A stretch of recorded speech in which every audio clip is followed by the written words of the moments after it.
ગુજરાતી વાર્તાકલાની પરંપરામાં પોતાની આગવી વાર્તાકલા ખીલવનાર, આમ પ્રયોગાત્મક અને છતાં સરળ વાર્તાકાર વિવેચક એટલે ડૉક્ટર વિજય શાસ્ત્રી. 10મી ઓગસ્ટ 1945માં મુંબઈમાં પોતાના મોસાળ સાન્ટાક્રુઝમાં તેમનો જન્મ થયો. તેમની માતાનું નામ રમા ગૌરી, પણ ઘરમાં બધા તેમને પ્રેમથી વ્હાલથી રમણબેન કહેતા. તેમના પિતાનું નામ રમણભાઈ. તેઓ મેટ્રિક્યુલેટ હતા, પણ કોઠાસૂઝ જબ્બરની હતી. આ રમણભાઈનો સૌથી મોટો દીકરો એટલે આ વાર્તાકાર વિજય. કિરણ અને રૂપા એ તેમના નાના ભાઈ બહેન.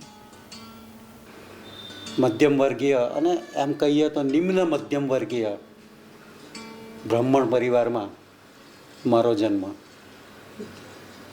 અત્યારે ભલે મારી પદવી વિનયન વિદ્યાશાખામાં સર્વોચ્ચ ગણાય એવી MA અને PhDની ગુજરાતી વિષય સાથે પ્રાપ્ત કરી છે, પણ આશ્ચર્ય, સુખદ કે દુઃખદ જે ગણો તે, કે મારા પિતાશ્રી તે જમાનામાં 1929માં ફક્ત મેટ્રિક્યુલેટ હતા અને ગરીબ કુટુંબ 7 ભાઈઓની જવાબદારી, વિધવા માતાની જવાબદારી, આગળ અભ્યાસ કરી શકે નહીં. અને મારી માતા ફક્ત 3 ગુજરાતી ચોપડી ભણેલી. પરિણામે ઘરમાં અભ્યાસનું એવું કોઈ વાતાવરણ નહીં. પણ પિતાશ્રી ભલે કાગળ ઉપરની કોઈ પદવી વગરના હતા, છતાં અભ્યાસમાં એમનો રસ ઘણો ઊંડો, ઘણો તેજ. અને બ્રાહ્મણ ભણે નહીં તો શું કરે એ હંમેશા મને કહ્યા કરે. અને એમની બધી ઈચ્છાઓને લગભગ SSC સુધી મેં બહુ જ તણાવમાં રાખી. 1 થી 10 ધોરણ સુધી, તે વખતે 10માં SSC હતી, એટલે 1 થી 10 ધોરણ સુધી મારો વર્ગમાં નંબર 45માં આવતો. કારણ એનું એ હતું કે 46માં કોઈ છોકરો હતો નહીં વર્ગમાં, એટલે છેલ્લો નંબર જ આવતો. અને ટ્યુશન, ગણિત, આ બધામાં બિલકુલ રસ પડે, ભણવામાં રસ જ નહીં પડે. દોષ હું મારી જાતને વધારે દઉં છું, પણ શિક્ષકોનો એટલો કે પાયાથી એ લોકોએ મને કોઈ સમજૂતી આપી નહોતી. અપૂર્ણાંક એમ ભણાવે તો અપૂર્ણાંક અંક એ રીતની આખી જે સમજૂતી મળવી જોઈએ મને ક્યાંય મળી જ નહીં. જો આવું કંઈક મળ્યું હોત તો મને લાગે છે કે થોડું ઘણું આગળ ગણિતમાં પણ ચાલી શક્યો હોત. ખેર, પણ ટુકડે ટુકડે હું SSC સુધી પહોંચ્યો. અને SSCમાં પણ એક ગમ્મત કરેલી કે 8માંથી 7 વિષયોમાં જો તમે પાસ થાવ તો પાસ ગણાવો, એવી તે વખતે જોગવાઈ હતી. એટલે મેં 7 જ પેપર આપેલા, 8મું નહોતું આપ્યું. એટલે નાપાસ થવાની પૂરી સંભાવના હતી. એટલે રિઝલ્ટ આવવાના થોડા દિવસ પહેલાં ભાગી જવા માટે હું મારા કાકાને, મારું જનોય થયેલું એટલે માથે ટકો મુંડો એટલે વાળ ઉગાડવા માટે અમે ત્યાં ગયેલા એમ કહીએ છીએ. પણ પરિણામ સારું આવ્યું અને હું 0.35% પર જ પાસ થયો. અને 1 પણ માર્ક ઓછો હોત તો ગયા. વિજયભાઈનો ઉછેર ફૂલપાડા, સુરત સિટીમાં થયો. માધ્યમિક શિક્ષણ પણ તેમણે ત્યાંથી જ મેળવ્યું. ઘરની પરિસ્થિતિ સારી ન હોવા છતાં, તંગી હોવા છતાં તેમના પિતાએ તેમને SSC સુધી ભણાવ્યા. કોલેજનું શિક્ષણ એમણે સ્કોલરશિપ લઈને પૂરું કર્યું. કોલેજમાં તેમના એક મિત્ર સતીશની મદદથી BA અને MAમાં ગુજરાત યુનિવર્સિટીમાં તેમણે ફર્સ્ટ ક્લાસ મેળવ્યો. ત્યારબાદ જ્યાંથી તેમણે શિક્ષણ લીધું હતું તે MTBT કોલેજમાં 1968માં અધ્યાપક તરીકે જોડાયા.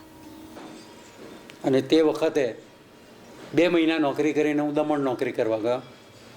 ત્યાં એડહોક હતું અને 1 વર્ષ પછી MTBમાં આવે. એટલે 67થી હું MTBમાં જોડાયો અને 2007 સુધી પૂરા 40 વર્ષ મેં એક જ સંસ્થામાં કામ કર્યું. જ્યાં હું વિદ્યાર્થી હતો 1961માં, ત્યાંથી જ હું નિવૃત્ત પણ થયો, તેને 1.5 વર્ષ થયું. પણ દરમિયાનમાં ગુજરાત મિત્રમાં મને થોડી તાલીમ મળી. ભગવતી કુમાર, રતિલાલ અનિલ હતા અને તે વખતે ગુજરાત મિત્રમાં કલમ અને કિતાબ અક્ષરની આરાધના. કલમ અને કિતાબ જે જન્મભૂમિમાં ચલાવતા કૃષ્ણવીર દીક્ષિત, એ જ અહીંયા પણ લખતા પરંતપના નામથી. એ 6 મહિના કંઈ વિદેશ જવાનું હતું એમને, એટલે એ કોલમ મારે સંભાળવાની આવી. એટલે લગભગ 70ના દાયકામાં મારે આ કામ સંભાળવાનું આવ્યું. તેમાં દર અઠવાડિયે એક પુસ્તકનું અવલોકન લખવાનું, માપમાં લખવાનું. માપમાં લખવાનો એક ફાયદો છે કે તમે પુસ્તકને ટૂંકમાં કેવી રીતે એને કોમ્પ્રિહેન્ડ કરો છો, એ બહુ મહત્ત્વનું છે. લાંબુ તો બધું જ લખી શકાય, પણ પુસ્તકના બધા જ પાસા એક જ ટૂંકા લખાણમાં આવરી લેવા એ તાલીમ બહુ અઘરી છે. અને જે આજે પણ આપણે કેટલા પાસે હશે એ હું ગર્વ નથી કરતો, પણ એ મેળવવા જેવી તાલીમ છે. તો એ રીતે મને કામ મળ્યું.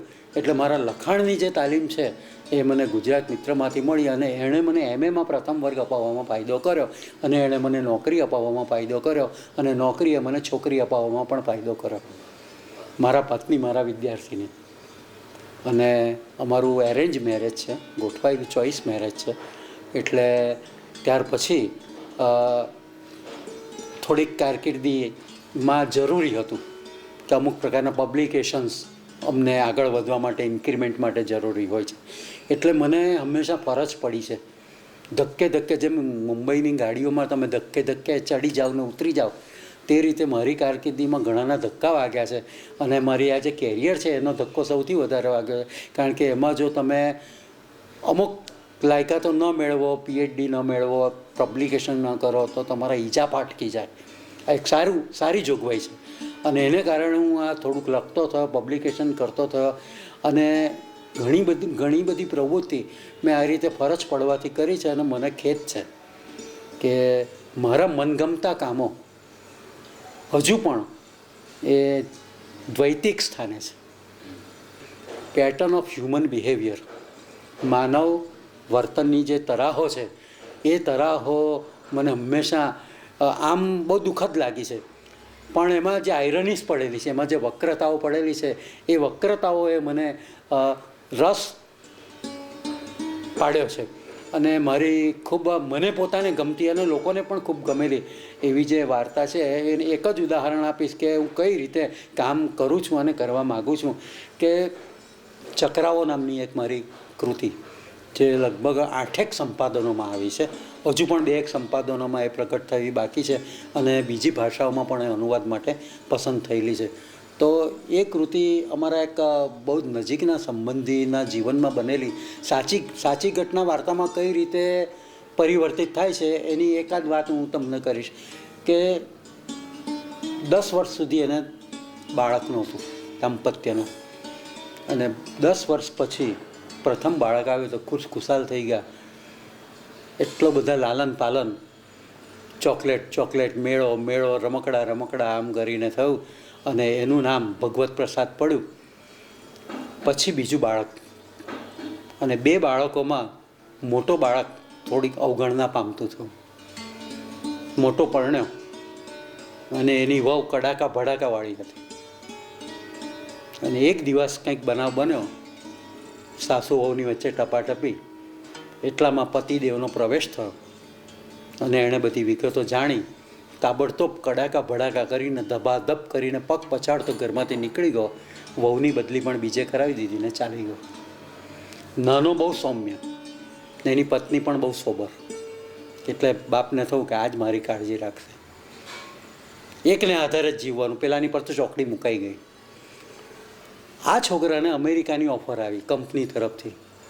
ત્યારે બાપને થયું કે હવે તો મારો બીજો પણ જવાનો. પણ જીવનના 60 વર્ષ વાંકા ચૂકા, જે રીતે અંધારિયા ગંધારા ઓરડામાં કાઢેલા, તેમાંથી જો છૂટવું હોય તો અમેરિકા જરૂરી છે. એટલે એ ત્યાં ગયા પછી એટલો બધો પ્રેમ કાગળમાં, પપ્પા અમે પહોંચી ગયા છે, આમ છે તેમ છે, પેલી ટીકડી લેજો, ઝીણી ટીકડી યાદ રાખીને બાપને બહુ આનંદ થયો. બીજો પત્ર આવ્યો, ત્રીજો પત્ર આવ્યો. 2-3 મહિના થયા પછી કાગળો બંધ થઈ ગયા. 150 રૂપિયા ખર્ચીને ફોન કર્યો. દીકરો હતો નહીં, વહુજી હતા. ફોતરા જેવી વાત થઈ, ફોન મુકાઈ ગયો, 150 રૂપિયા અપાઈ ગયા. લાગ્યું 150 રૂપિયા ગયા. પાછો 2 મહિના સુધી ફોન નહીં. પાછો એક ફોન કર્યો, આ વખતે 200 રૂપિયા થયા. એ પણ લાગ્યું.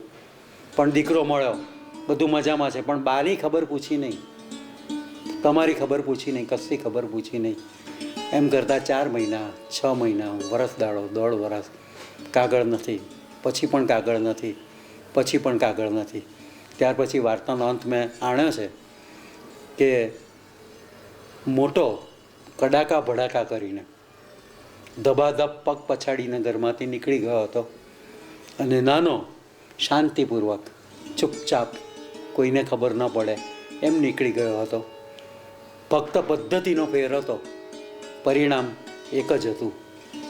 અને જેમ આકરા તડકામાં ઢોળાયેલું પાણી ઉનાળામાં ચૂપચાપ સુકાઈ જાય અને ખબર પણ પડતી નથી, તેવી રીતે જીવનના છેલ્લા તબક્કામાં દાંપત્યના દીકરા વગરના થઈ ગયા. જેમ પહેલાં 10 વર્ષમાં હતા દીકરાઓ વગરના, તે સ્થિતિ આવી એક ચક્રાવો જાણે શરૂ થઈને પૂરો થયો. ફેર એટલો જ હતો કે પહેલાંમાં તો બાળકો હતા જ નહીં, છેલ્લા ચક્રાઓમાં બાળકો હતા. એટલે આ એક જે વાસ્તવિકતા છે, એ વાસ્તવિકતાને આપણે we have to face it. આ બહુ જ મને ટ્રેજિક લાગે છે. આમ એવું નોર્મલી બધું બને છે કે આપણે એને કેવી રીતે how to take and how to deal it, how to deal with it and how to tackle, એ આપણે સમજી શકતા નથી. એના અસમંજસમાં જ આપણે આપણી વૃદ્ધાવસ્થા પૂરી કરીએ છીએ. જ્યારે કોઈ ગઝલો વાંચું છું, કોઈ મુક્તકો વાંચું છું, કોઈ સારી કૃતિ વાંચું છું, ત્યારે એમાં જ્યાં પણ કોઈક ચમત્કાર હોય છે, ચમકારો સ્પાર્ક હોય છે ને, એ મને આકર્ષે છે. અને તેથી કરીને કાવ્ય સાથેનો સંબંધ હું છેક તોડી શક્યો નથી. અને આપ જાણો છો યોસેફ મેકવાનના પણ કેટલાક કાવ્યો, દિલીપ મોદીના, અને લગભગ આપણા પ્રથિતયશ જે બધા જ કવિઓ છે, એ બધા જ કવિઓ વિશે મેં એમની કાવ્યકૃતિઓ વિશે પણ થોડાક આસ્વાદોનું કામ કર્યું છે. કાવ્યરસ નામનું એક પુસ્તક પણ એ સંદર્ભે આપ જોઈ શકો તેમ છો. તો આ એક મારી પ્રકૃતિ છે. વિજયભાઈ મુંબઈ યુનિવર્સિટી અને વલ્લભ વિદ્યાનગરની સરદાર પટેલ યુનિવર્સિટીમાં ગુજરાતી વિષયના તજજ્ઞ તરીકે કાર્યરત છે. આ ઉપરાંત દિલ્હીમાં સાહિત્ય અકાદમી અને નેશનલ બુક ટ્રસ્ટમાં સલાહકાર તરીકે કાર્યરત છે. વિજયભાઈના માર્ગદર્શન હેઠળ 9 વિદ્યાર્થીઓએ એમફિલ અને 8 વિદ્યાર્થીઓએ પીએચડીની ડિગ્રી પ્રાપ્ત કરી છે. આજના નવોદિત લેખકો અને સાહિત્યના અભ્યાસીઓ માટે મારે બહુ નમ્રતાપૂર્વક કહેવું છે. એમાં કશો ગર્વનો ભાવ નથી, અભિમાન નથી, પણ લેખક થવાનો જેટલો ધખારો છે એટલો વાચક થવાનો નથી. એનો જો આપણે પૂછ્યું હોય કે તમે શું લખ્યું છે, ઢગલે બંધ આપણી સામે ધરી દેશે. પણ તમે શું વાંચ્યું છે એમ જો કહીશું તો બહુ તો એ પોતાની થોડી કૃતિઓના નામો આપશે, પોતાના મિત્રોની થોડીક કૃતિઓના નામો આપશે, અને જે પરપ્રાંતીય સાહિત્ય છે, ભારતના બીજા પ્રાંતોનું સાહિત્ય છે, એને વિશે તો એની આટલા બધા અનુવાદો ને બધું થાય છે, છતાં એની જાણકારી બહુ અલ્પ છે. વિદેશની તો વાત દોસ્તોવસ્કી કે બર્નાર્ડ શો કે કાફકા કામુ, એ તો હજુ બહુ એસોટેરિક જ, એટલે નાનકડા વર્ગ સુધી જ રહ્યા છે. સાહિત્ય એ માસ સુધી પહોંચવાને માટે એ કેટલું સક્ષમ છે એ મારે માટે બહુ શંકાનો વિષય છે. હા, કેટલાક સાચા રસિકો છે, પણ એમની સંખ્યા બહુ અરખાવા જેવી નથી. પણ જેટલી છે એટલી ઓછી છે, છતાં એ સાચી છે, એટલો એનો હરખ આપણે કરી લઈએ તો એમાં કંઈ ખોટું નથી. બીજું કે કેટલીક પાયાની જે બાબતો છે કે ટૂંકી વાર્તા લખવી તો ટૂંકી વાર્તાના જે માધાનતાઓ છે, એમની કૃતિઓનો અભ્યાસ અને પરિશીલન વાર્તાકારે કરેલું હોવું જોઈએ. ગઝલ હોય તો મોટા ગઝલકારોની વાતો પણ એણે વિચારેલી હોવી જોઈએ. ટૂંકમાં જે પાયાના કામ કરનારાઓ છે એમાં થઈને આગળ આવ્યા સિવાય આપણે જે તે પ્રદાન બહુ સારી રીતે ન કરી શકીએ. અને મેં પણ વાર્તાઓ લખવાની શરૂઆત કરી તે પહેલાં પશ્ચિમના ઘણા બધા લેખકો, અલબત્ત અનુવાદ મારફત, અને પછી અંગ્રેજીમાંથી પણ ગુજરાતી કરી. મારા 2 અનુવાદના સંગ્રહો છે. એક પરાયા મુલકમાં, એ રન્નાદે પ્રકાશને કર્યું છે, અને બીજું વિશ્વની પ્રતિનિધિ વાર્તાઓ, એમાં મેં ચેખોવથી માંડીને બર્નાર્ડ માલામૂડ સુધીના જે આધુનિક વાર્તાકારો છે ત્યાં સુધીની કૃતિઓને હજુ પણ હું આ રીતની કૃતિઓ જ્યાં હાથે ચડે પણ હવે સમયની મારામારી ઘણી બધી રહે છે, શારીરિક ક્ષમતા પણ ઘણી બધી ઓછી થઈ ગઈ છે અને તબીબોની સલાહથી અને ટેકે ટેકે આપણે શરીર સુખાકારીમાં રાખીને કામ કરીએ છીએ એટલો ભગવાનનો પાડ છે. પણ આ વાંચવા લખવાનું કામ એમાં વ્યાકરણની તો ભયંકર ક્ષતિઓ, રસોઈ દીર્ઘઈનો ભેદ, ઊંઝા જોડણી આવી એટલે આપણે આરામથી ભૂલી શક્યા અને એમાં કંઈ કરવાનું રહ્યું નહીં. એટલે આ બધા પરિબળોમાં હું બહુ સંમત થતો નથી અને આજે સ્નાતક અને અનુસ્નાતક કક્ષાની પદવીઓ ઊંચા વર્ગમાં ધરાવનાર અને સુવર્ણચંદ્રકો મેળવનાર વિદ્યાર્થીનો પણ જો આપણે લખાણ જોઈએ તો ઓછામાં ઓછી 10 ભૂલો એક પાના દીઠ આપણે બતાવી શકીએ. એ બહુ દુઃખદ ઘટના છે અને વ્યાકરણને તો આપણે વિસારે જ પાડ્યું છે એ કહેતા મને બહુ ખેદ થાય છે. બીજો યાદગાર એક પ્રસંગ કે આજના લેખકો વિશે એમ કહેવાય છે, કવિઓ વિશે કહેવાય છે કે સૂંઠને ગાંગડે એ લોકો ગાંધી બની જાય છે, પણ એવો કોઈક દોષ કે વાંક હું એમનામાં જોતો નથી. 2 કૃતિ લખી એટલે મોટા ભા બની ગયા એ પ્રકારનું નિરીક્ષણ હું આપતો નથી.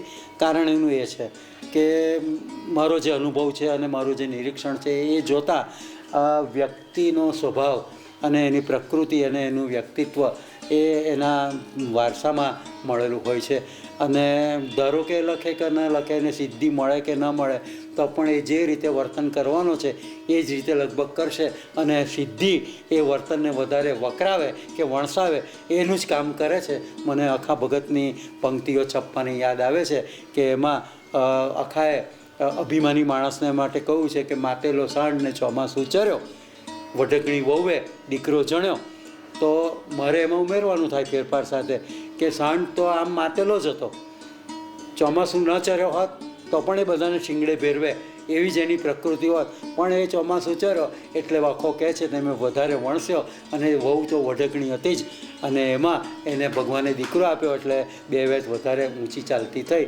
એને વઢકણાપણું એને દીકરાએ થોડુંક આગળ વધાર્યું, બાકી એને ન હતું એવી કોઈ વાત નથી. તેમ આપણે ત્યાં જે વ્યક્તિત્વો એ આ પ્રકારના હોય છે એ આ પ્રકારના હોય જ છે.